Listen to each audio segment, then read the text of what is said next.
Morning, students. Let us start the next part of the agriculture chapter. On page number that is 42. The topic is non-food crops. इससे पहले हम लोगों ने देखा कि बहुत सारे जो क्रॉप्स के बारे में, चाहे गेहूँ हो, चावल हो, और भी पीने वाले, चाहे शुगर केन हो, चाहे आप कॉफ़ी हो या टी के बारे में देखा। अब आते हैं कुछ ऐसे भी क्रॉप्स के बारे में देख लेते हैं जो नॉन फूड है, यानी ये खाने के काम में नहीं आते हैं। ये रबड़ सबसे पहला, इसमें एक इम्पोर्टेंस का कमर्शियल यूज है। इसमें फाइबर क्रॉप्स में और भी कुछ आएंगे। सबसे पहले हम रबड़ के बारे में देख लें। ये इक्वेटोरियल क्रॉप है, यानी इक्वेटर पे इसका एग्रीकल्चर, इसकी खेती होती है। रीज़न ये है कि इस पे बरसात चाहिए, गर्मी चाहिए और ह्यूमिडिटी भी चाहिए। It is also grown in tropical and subtropical area. It require moist यानी उमस चाहिए, moist and humid climate, और रेनफॉल भी मोर देन 200 सेंटीमीटर से ज़्यादा होनी चाहिए, और लगभग temperature 25 degree Celsius.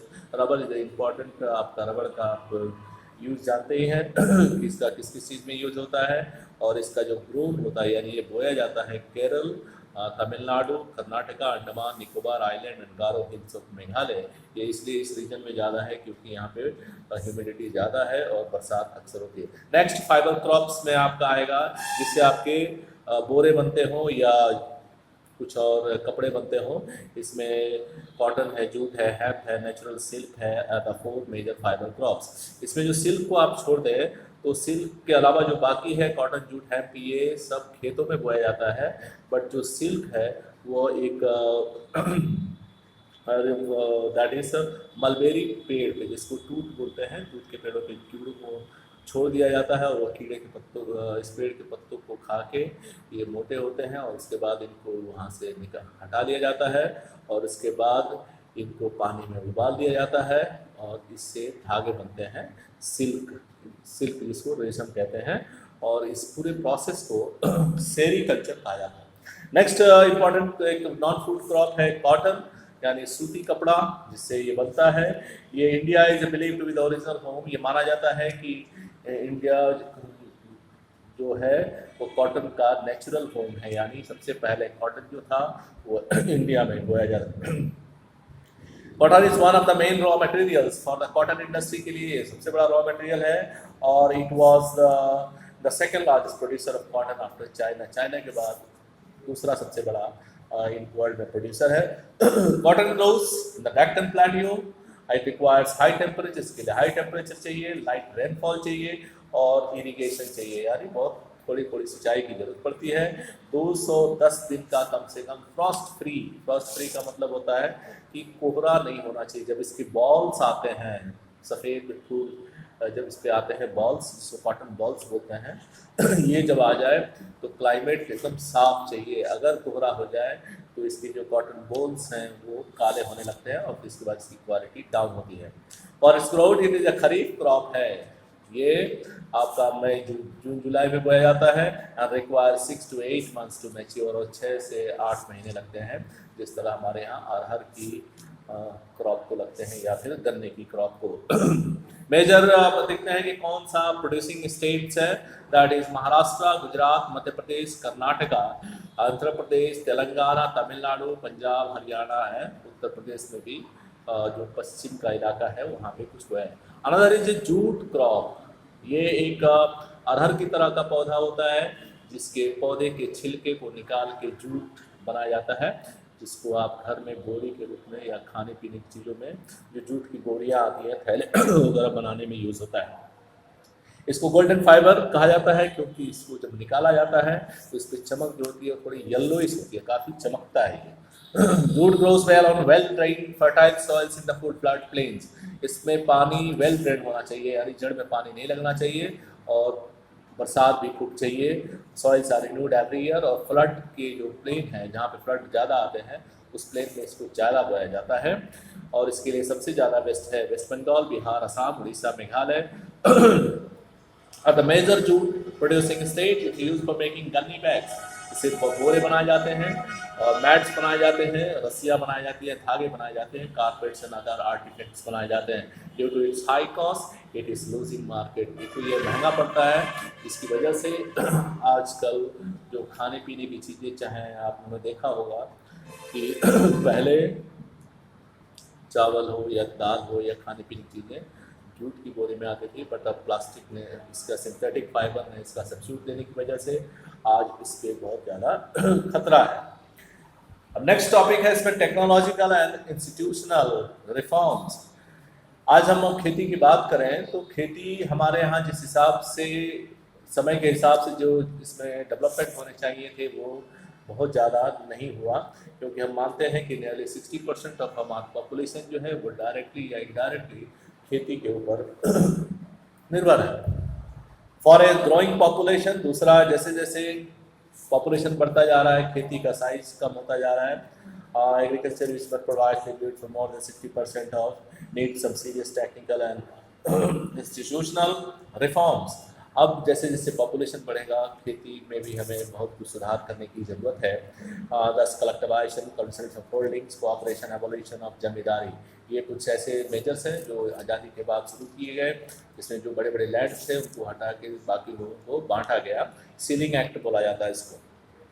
When given prior to bring about stable reforms in the country after independence, land reform शुरू किए गए और ये हमारे जो फर्स्ट 5 ईयर प्लान था वो कम्प्लीटली बेस्ड था एग्रीकल्चर पे।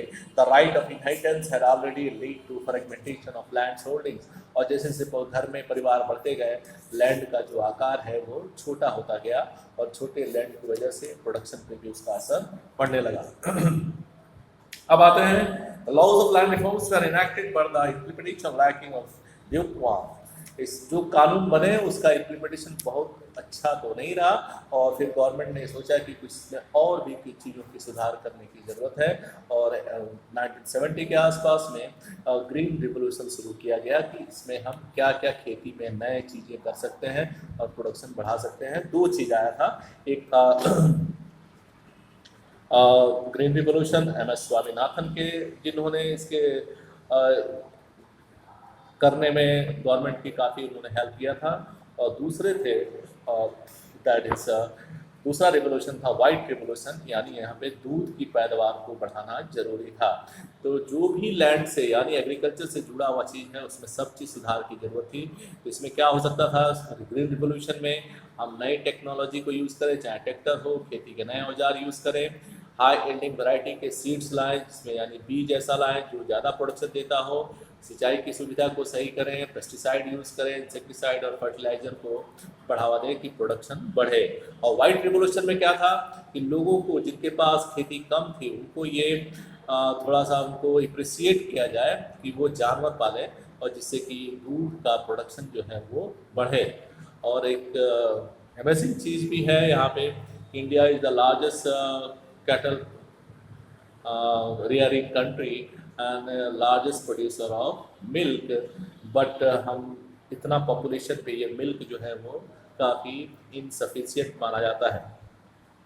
But this some of the attestations improved a lot of Indian agriculture, but this is led to the concentration of development in few selected area.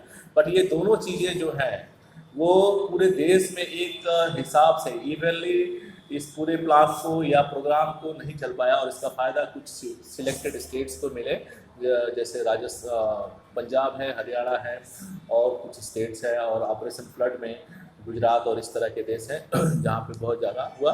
बाकी states में ये इसका जो implementation बहुत अच्छा नहीं रहा। Therefore, the 1980s and comprehensive land development program and stated, उसके बाद 1990 के बाद फिर से इसको रिफॉर्म सुधार की जरूरत होने लगी कि किसानों को थोड़ा सा गारंटी दिया जाए कि अगर मान लीजिए फ्लड है या बाढ़ है या किसी वजह से उनकी फसल नुकसान हो जाती है तो उनको इंश्योर किया दिया जाए कि आप खेती करिए। और बैंकिंग सिस्टम को सही किया गया कि किसान आसानी से उसको लोन लेके अपनी खेती करें, और इसके लिए ग्रामीण बैंक वगैरह बनाए गए, कोऑपरेटिव सोसाइटीज़, लोन फैसिलिटीज़ को थोड़ा सा और ईजियर किया गया कि लोन लेके खेती करें। इसके लिए किसान क्रेडिट कार्ड इशू हुए थे और उसके बाद पर्सनल एक्सीडेंटल इंश्योरेंस स्कीम आई और some other schemes introduce by the government of India for the benefit of the farmers. Moreover special weather bulletin, अब इसके लिए था कि वेदर बुलेटिन सरकार ने इस पर भी सैटेलाइट वर्जन्स पे भी और ध्यान देना शुरू किया कि मौसम के बारे में भी किसानों को अच्छी तरह पता चले। कि इसकी वजह से इसके लिए टेलीविज़न पे भी प्रोग्राम या दूसरे जो मीडियाज हैं उसने भी उसमें दिया कि लोग क्लाइमेट के बारे में सही तरीके से अलर्ट रहें और उसी हिसाब से अपनी खेती करें। अब इसके अलावा किसानों को और सुरक्षित करने के लिए एक एमएसपी लाई गई, इसको बोलते हैं मिनिमम सपोर्ट प्राइस। इसमें होता यह है कि गवर्नमेंट गेहूं और चावल का रेट फिक्स कर देती है कि अगर मान लीजिए हम गेहूं 2000 रुपये क्विंटल तो हम लेंगे, अगर उससे ज़्यादा मिल रहा हो किसान को तो वो कहीं बेचे, बट गवर्नमेंट एक एमएसपी लगा देती है मिनिमम सपोर्ट प्राइस कि इतने पे हम खरीद लेंगे। तो इससे थोड़ा सा किसानों को ये गारंटी हो गई कि नहीं कोई खरीदेगा फिर भी हमारा जो प्रोडक्ट है वो गवर्नमेंट एक इस रेट से हमको ले लेगी। इसी को एमएसपी बोला जाता है। और उसी समय एक भूदान आज़ादी के पहले भूदान आंदोलन शुरू किया गया आचार्य विनोबा भावे की वजह से। उन्होंने स्प्रेड गांधी आज़ादी के बाद गांधी जी के मैसेज को उन्होंने चारों तरफ फैलाया और बाकी लोगों से जो बड़े बड़े जमींदार थे या जो लैंड जिनके पास होल्डिंग ज़्यादा थी उनसे उन्होंने रिक्वेस्ट की कि आप अपनी अपनी जो ज़मीनें हैं वो थोड़ा सा दान करिए, जिसकी वजह से गरीब लोगों को भी ज़मीन, जो जिनके पास ज़मीन नहीं उनको ज़मीन मिल जाए। और इसको ग्राम दैट इज भूदान आंदोलन इसको कहा जाता है। और ये एक ऐसा रेवोल्यूशन था जिसमें कहीं खून खराबा नहीं हुआ। अब आता है contribution of agriculture to the national economy. Agriculture has been the backbone of the Indian economy. आज भी, चाहे उस जमाने में भी, जब इंडिपेंडेंस के बाद भी, ये हमारी इकोनॉमी का बैकबोन है। आज जिस तरह हम लोग जीडीपी में देख रहे हैं -24% की जो गिरावट है, उसमें एग्रीकल्चर ही एक ऐसा सेक्टर है जो 3 से 4% की रेट से वो बढ़ रहा है, बाकी सारे सेक्टर्स में वो डाउन है। 1951 say about 52% of the total work force was employed, यानी 52% लोग जो थे वो या किसी भी तरह से खेती से जुड़े हुए थे, which makes over the half of the Indian, और लगभग ये इंडिया के आधा पॉपुलेशन जो है वो आज भी खेती से जुड़ा है। The declining share of agriculture, अब जैसे जीडीपी में जो एग्रीकल्चर का शेयर डाउन हो रहा है, जिसकी वजह से एक बहुत सीरियस इस पर सोचने की ज़रूरत है। इसके लिए और एक प्रोग्राम बनाया, एक एस्टेब्लिशमेंट किया गया Indian council of agriculture research, जिसमें कि और भी चीज़ों को सुधार किया जाए हर फील्ड में जो एग्रीकल्चर से जुड़ा हो, जैसे agriculture universities, veterinary sciences and animal breeding and horticulture development, research and development in field of meteorology and weather forecast were given priority for improving Indian agriculture। और यहाँ पे ये हुआ कि एक बजट का एक अच्छा खासा हिस्सा जो है वो एग्रीकल्चर पे खर्च करें। और पेज नंबर 44 में एक चीज़ है, यहाँ पे आपको दिया हुआ है कि एग्रीकल्चर इंडियन और इंडस्ट्री और सर्विसेज का जीडीपी में कितना रोल है। Subsidy farmers decrease leading in increase the cost of production. अब इसको थोड़ा सा और एग्रीकल्चर सेक्टर को बेहतर बनाने के लिए सरकार ने कहा कि हम आपको सब्सिडी देंगे, छूट देंगे, यानी हम आपका सामान है जैसे खाद है, बीज है, अगर वो 1000 रुपये का पड़ता हो तो हम उसको आपको कम रेट पे देंगे और जो उसका लागत में जो डिफरेंस आता है वो हम पे करेंगे कंपनियों को, इसी को सब्सिडी कहते हैं। Moreover reduction in import duties on agriculture products have improved determinant agriculture to the country. उसके अलावा दिक्कत एक और भी है कि दूसरे कंट्रियों से जो हम माल अनाज मंगाते हैं और उस पर अगर इम्पोर्ट ड्यूटी अगर कम हो जाती है, जिसकी वजह से उनका जो एग्रीकल्चर प्रोडक्ट है वो सस्ता पड़ता है और हमारे एग्रीकल्चर प्रोडक्ट महंगे पड़ते हैं, जिसकी वजह से हम मार्केट में बहुत ज़्यादा देर टिक नहीं पाते हैं और इसकी वजह से लोग खेती एक नुकसान मानने लगते हैं और उसके बाद वो खेती को छोड़ना शुरू करते हैं। आज इस चैप्टर में लास्ट जो टॉपिक है, impact of globalisation on agriculture. जैसे जैसे पूरी दुनिया ग्लोबलाइजेशन होती गई, सारे कंट्रियों ने अपने किसानों को ज़्यादा से ज़्यादा फ़ायदा देने के लिए उन्होंने अपने खेती की चीज़ों पे सब्सिडी करना शुरू किया, यानी अपने किसानों को बहुत सारी चीज़ों में छूट देना शुरू किया। बट हमारे देश में ये सब्सिडी का जो मैटर है वो सरकार धीरे धीरे सब्सिडी कम करने लगी, जिसकी वजह से हमारा एग्रीकल्चर प्रोडक्ट जो था इंटरनेशनल मार्केट में वो दूसरे एग्रीकल्चर प्रोडक्ट के सामने टिक नहीं पाता, यानी दूसरे का जो प्रोडक्ट है वो सस्ता पड़ता था, जिसकी वजह से हमारा एग्रीकल्चर सेक्टर जो है वो काफ़ी ज़्यादा इससे ग्लोबलाइजेशन की वजह से नुकसान। ग्लोबलाइजेशन में एक चीज़ और भी है कि जो दूसरे कंट्री वो डेवलप्ड हैं, उनके पास टेक्नोलॉजी अच्छी है और कम एफर्ट में वो ज़्यादा कुछ प्रोडक्ट कर लेते हैं। आज भी हम जानते हैं कि हमारे यहाँ मैक्सिमम जो खेती का जो हिस्सा है वो हम रेनफॉल पे डिपेंड करते हैं, जिसकी वजह से वहाँ पे खेती नहीं हो पाती है। अगर बारिश नहीं हुआ तो सूखा पड़ सकता है। Today Indian agriculture find itself at the crossroads. और आज हमारा जो एग्रीकल्चर है वो एक चौराहे पे खड़ा है। To make agriculture successful, profit and proper trust that will be given the improvement and condition of marginal small farmers. और आज इनको सक्सेसफुल या खेती को प्रॉफिटेबल बनाने के लिए हमें किसी न किसी तरह किसानों को, या छोटे किसान हो या जो भी है मार्जिनल फार्मर्स है, उनको हेल्प करनी पड़ेगी। The green revolution promise much. Green revolution में प्रॉमिस तो बहुत हुआ, बट हमने देखा है कि उसका जो रिजल्ट था वो कुछ सिलेक्टेड एरियाज में था। बट टुडे अंडर कंट्रोवर्सीज, अब क्या हो गया, it is being challenged that it has caused degradation after over use of chemicals.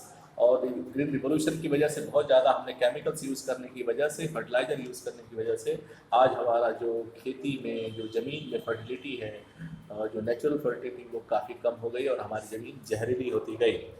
In fact organic farming is much involve today. आज लोग ऑर्गेनिक फार्मिंग के बारे में सोच रहे हैं, बट ये इतना आसान नहीं है। Without factory made chemicals such as fertiliser and pesticide, it does not affect environment in a negative manner. A few economists think the Indian farmers have a bleak future. बहुत सारे इकोनॉमिस्ट सोचते हैं कि जो हमारे इंडियन फार्मर्स का जो future है वो बहुत अच्छा नहीं दिख रहा है। Continuing grow food grains of holding that grow smaller population rises. India's rural population about 833 million, which depends upon two, यानी जितना पॉपुलेशन है खेती उनका जो अगर लैंड पे निकाला जाए तो काफ़ी कम हिस्से पे उनका लैंड काफ़ी कम पड़ता है, जिसकी वजह से डिपेंडेंसी बहुत ज़्यादा है और प्रोडक्शन में भी बहुत ज़्यादा फर्क होता है, सरप्लस नहीं हो पाता है। Indian farmers should diversify their cropping. इसके लिए क्या होगा कि किसानों को भी ये सोचना होगा कि वो जो पुराने जो खेती करते थे अनाजों का, उससे भी बाहर निकलना होगा और कुछ नए तरह की खेती को अपनाना होगा कि जो उनका कमर्शियल फ़ायदा कर सके। और इसके लिए कई जगहों पे हैं जहाँ पे लोग फलों की खेती करते हैं, मेडिसिनल हर्ब्स की, फ्लावर्स की, वेजिटेबल्स की, बायोडीजल क्रॉप्स की, irrigation rice like jatropha and jojoba, जिससे कि आप इसके तेल निकाल कर इससे आप गाड़ियाँ वगैरह चला सकते हैं। Need much less irrigation than rice or sugarcane. India's diverse climates can be harnessed to grow a wide range of high value crops. जैसे कि हमारा सब कॉन्टिनेंटल इंडिया एक सब कॉन्टिनेंट और इसकी वजह से क्लाइमेट भी बहुत डाइवर्स है। और आज हमें ये ज़रूरत है कि क्लाइमेट के हिसाब से अपने यहाँ खेती करें और उसमें काफ़ी सारी डाइवर्सिटी लेके आए जिससे किसानों का हेल्प हो। Your chapter is over now.